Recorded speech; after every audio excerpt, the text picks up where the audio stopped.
Donamin Nunez. He's going to share his story with you guys, so give him a round of applause as he comes up.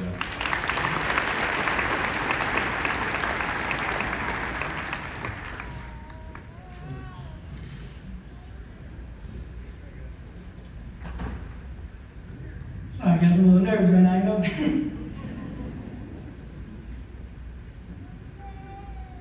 Like Julian said, my name is Donamin. I'm on staff here in Midland as a part of the Next Generation Leadership, also known as NGL. It's a program through Young Life.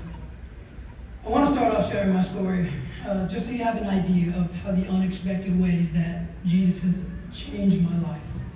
And it all started with a young life leader challenging me to live my life differently.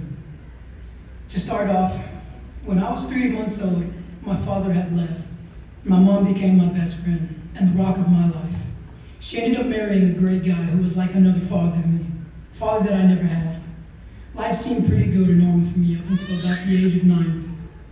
At some point, my mom and my stepdad eventually started going out to bars more and started drinking more. And that led to them getting mixed up with drugs, mainly cocaine. That drug use increased and tore our family apart. By the time I was 10, Child Protective Services was involved, and eventually I was removed from my home and I was placed with my biological father, who I barely even knew. Even then, at the time, I felt like living with him was never really my home. My mom couldn't find it in her to fight for us. She would try and get clean, but she would relapse over and over and over again.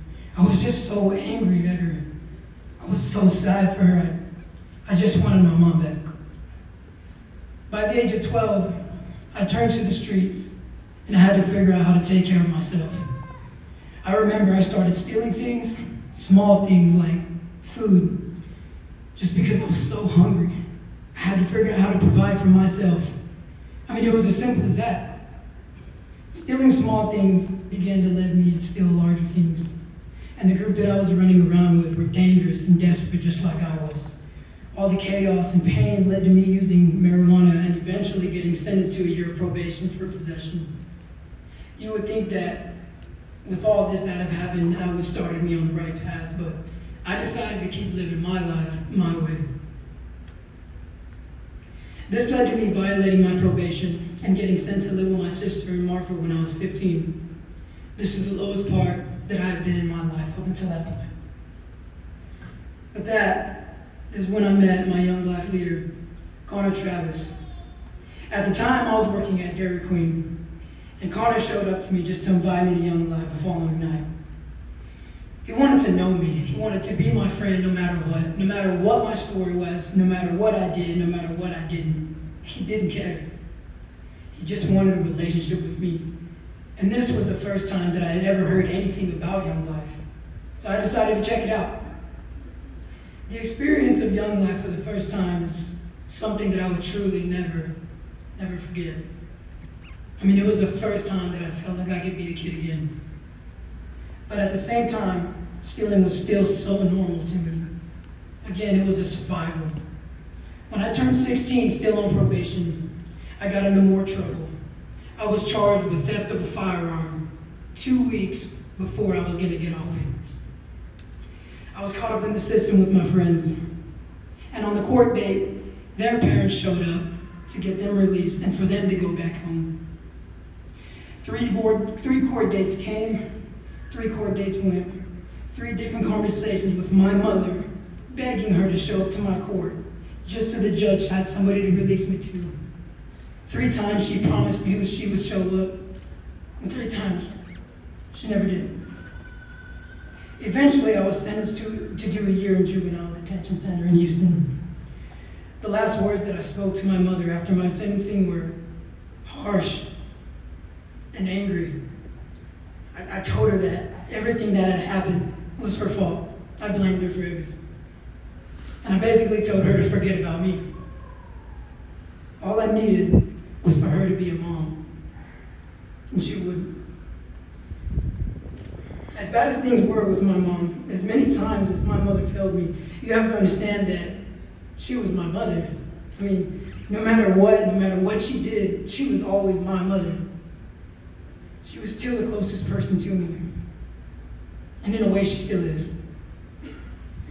And it was really hard to deal with all the emotions and all the bad thoughts that I had towards her. 5 days after my sentencing, I got pulled out to the side and was told that my mother had passed away. She had overdosed. She had overdosed when I was 16 years old. I had no one left that cared about me. I felt completely alone. I can't even begin to tell you and explain the pain that I felt physically after leaving her. It was overwhelming. And due to COVID restrictions, I couldn't attend to her funeral. I had to watch it over a Zoom call. I've never felt pain like that. I was hopeless. I was heartbroken. I was angry. I didn't even know how to feel all these emotions at once.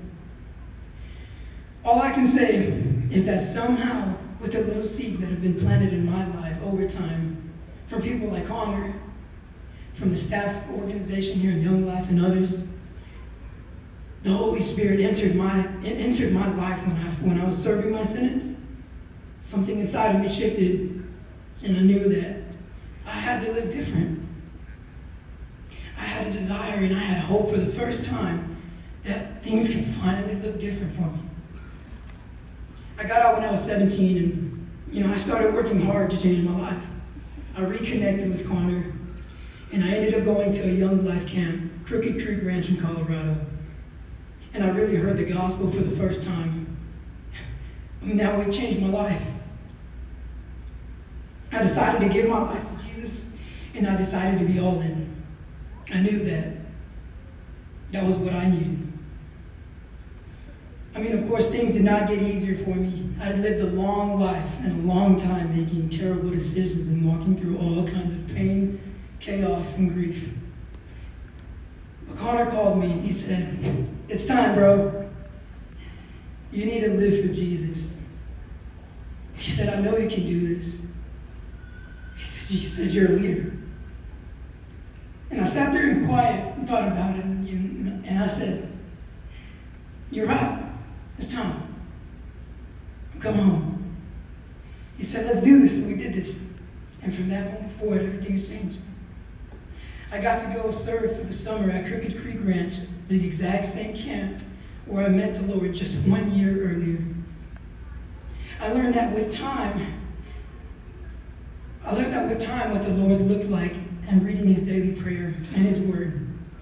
I learned that what it looks like also to really walk with Jesus and to really trust him. He changed me from the inside out. I've learned that I can trust him to fix all the brokenness and loss that has been in my life. And now what marks my life in this gospel is that I can live my life to spread this gospel to every kind of kid everywhere. I want them to look at me and see the power of Jesus, see the power of how he reaches us and how he saves the lost. That's really what our lives are about as Christians, right? Building the kingdom and loving one another just like Jesus loved us. Some guy who showed up in my life when I was still a sinner, when I was still lost, and started telling me about the truth of God and life. And you know what? Now this sinner has been saved, and I get to walk in the other lives of kids and help them save theirs too, and tell them the truth. I can't even believe to tell you how grateful I am. I can't even believe to tell you that this is what I get to do for my life now. This is what I get to do. No one could write this story better than Jesus Christ, and it's still a story that he's still writing every day. I'm beyond thankful to have Connor, Trey, everybody in Young Life that has supported me. I'm beyond thankful to have a chance to come on Young Life staff here in Midland and serve the Lord and let him define who I am now. I'm going to continue my path moving forward in the ministry and hope for more years to come. I'm going to go and continue to find those kids who thought they were lost like I was and tell them, you can do this, just like someone once told me. Thank you.